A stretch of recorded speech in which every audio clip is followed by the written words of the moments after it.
TOH Original.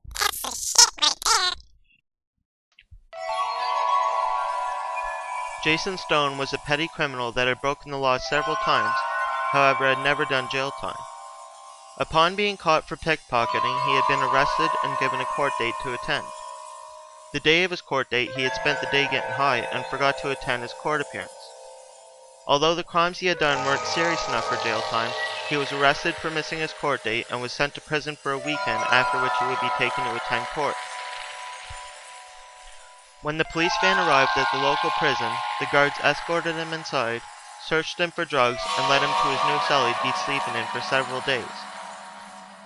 At the time, the prison was full, and they had decided to double bunk prisoners in certain cells in which there was less risk of violence. Lucky for Jason, they had a cell for him to spend the next 3 days, in which the cellmate he'd be bunking with never had a history of violence. Upon entering the cell he was given, he was confronted by a short mulatto man, whom appeared to be in his 30s. Walking into the cell, the man got out of bed and introduced himself. "Hi there, my name is Jesus," the man said. "I'm not sure you're pronouncing it right," Jason replied. "I think it's pronounced Jesus." "No," the man replied, "I am the Messiah." As the cell door slammed behind him, Jason looked around the room, and as he looked, he saw that there were Bible passages written all over the room. Realizing the man he was sharing a cell with was religiously crazy, he bit his tongue, forcing himself to refrain from laughing. "So, what are you in here for, Jesus?" Jason asked. "Believe it or not, I'm here for my religious beliefs," answered Jesus. "I see," Jason replied, trying even harder to conceal the laughter brewing inside of him. "Do you believe in God?" Jesus asked. "Nope, I believe only foolish people believe in God," Jason answered. "You know, in some countries you can be killed for saying what you just said," Jesus informed him. "You're right, but we aren't in those countries, are we?" Jason said mockingly. "That is true," Jesus agreed, "but why don't you believe in God?" "Honestly, I find it hard to believe in God," Jason stated. "I believe an early society created the Bible to enforce rules upon people that don't want to go to hell." "It's possible, but I believe I'll make a believer out of you," Jesus insisted. "Good luck with that. I'm getting out in 3 days," Jason chuckled. "We'll see," Jesus said, and began walking toward the bed, laying down on the bottom bunk. "Usually people would kill for the top bunk," Jason muttered silently. The next day, Jason awoke as the guards were doing their rounds delivering breakfast. Eager to get some food in his stomach, he rushed over to the cell door. To his delight, breakfast was egg sandwich, a juice box, and a pack of coffee. Taking his meal, he walked over to the desk in the room and began eating. "You can have my meal," Jesus offered.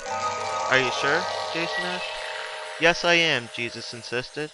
"God will feed me and give me life." "Whatever you say," Jason replied, and began eating excitedly. For the rest of the day, Jason did push-ups and workouts while Jesus sat silently reading the Bible. As the night approached, Jesus finally broke the silence, asking, "Why exactly don't you believe in God?" "Simple," Jason replied. "What's the chances some magical being created the universe in 7 days?" "It's easier to believe in that than to believe it happened by accident," Jesus proclaimed. "Nope, I'm a practicing atheist," Jason chuckled. "Don't you mean practicing Satanist?" Jesus asked bluntly. "Hell no, I think Satan is as much of a joke as God is," Jason replied.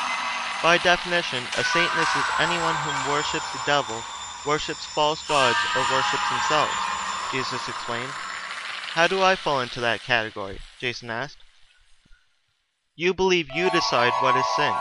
Your beliefs of creation lead me to believe that we happened by accident or were so important we had to happen. Lastly, you believe you know more of the truth than someone who worships God, which means you believe you are more right than God." "Keep thinking that. I'm going to bed," Jason replied. The next day, Jason awoke at 6 a.m. Standing beside the bed watching him was Jesus. "What do you want?" Jason asked, feeling sleepy. "You leave today. I must make sure you believe in God before you leave," Jesus replied. "It's never gonna happen. Just give up already," Jason insisted. For the first time since he'd arrived, Jason witnessed Jesus get extremely angry. As his face turned blood red, he grabbed Jason and pulled him off the bed, throwing him on the ground. When Jason looked up at him, he saw Jesus was holding a Bible in his hand. If you believe in the possibility of God, read the Bible from Genesis to Exodus, Jesus instructed. If you don't believe there is even a possibility God is real, read the last sentence of the Bible backwards. Jason was absolutely sure God wasn't real, but seeing Jesus this worked up, he took the Bible from his hands and opened it up to the last page. Reading the last sentence backwards, he looked back up at Jesus. Suddenly, he was terrified. Staring back at him where Jesus used to be was a duplicate of himself. "Why did you choose to read it backwards?" Jesus asked. "Because I didn't want to read the whole chapter of Genesis," Jason answered. "It's too bad," Jesus replied. Suddenly, 2 guards arrived at the cell door. "Jason Stone?" one of the guards called out. "Yes," Jesus asked before Jason could reply. "You're due for your court date. You're getting out," the guard replied. "Thank you," Jesus said as he stepped out of the cell. "Wait, that's not Jason. I'm Jason," Jason screamed. "Cellmate number 666, please step back," the guard instructed. "Jesus always says the same thing. You'd think he'd give up," one of the guards chuckled as they walked away.